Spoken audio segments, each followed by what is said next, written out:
Taste the Daily. Taste the Daily. Dindigul மாவட்டம் நாகம்பட்டியில் தோட்டத்து வீட்டுக்குள் புகுந்த முகமூடி கொள்ளையர்கள் அரிவாளை வைத்து மிரட்டி 2 பவுன் தங்க செயின் மற்றும் 1 பவுன் கம்மலை பறித்துச் சென்றனர்.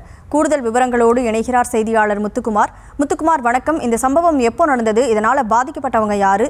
முழு விவரம்.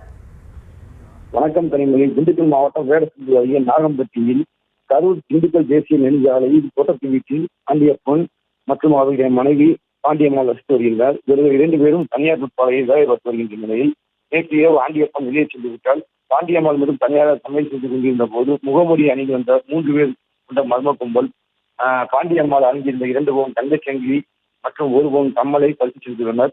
இது அதிர்ச்சி அடைந்த பாண்டியம்மாள் இது குறித்து தனது உறவினர்களுக்கு தகவல் தெரிவித்துள்ளனர். இது குறித்து வேடசந்தூர் காவல்துறையினருக்கு தகவல் தெரிவிக்கப்பட்ட நிலையில் வேடசந்தூர் போலீசார் தீவிர விசாரணை மேற்கொண்டு வருகின்றனர். மேலும் சம்பவ இடத்தில் தடயவியல் நிறுவனர்கள் வரவழைக்கப்பட்டு கைதிகள் எடுக்கப்பட்டுள்ளது. மேலும் சம்பவம் குறித்து வேடசந்தூர் போலீசார் வழக்கு பதிவு செய்து தப்பியோடைய கொள்ளையர்களை வலைவீசி தேடி வருகின்றனர். இரவில் வீட்டில் தனியாக இருந்த பெண்ணிடம் களத்தில் கட்டியை வைத்து முகமூடி கொள்ளையர்கள் கொலை செய்த சம்பவம் இப்பகுதியில் பெரும் பரபரப்பை ஏற்படுத்தி வருகிறது. விவரங்களுக்கு நன்றி Muthukumar. Taste the Daily. Taste the Daily.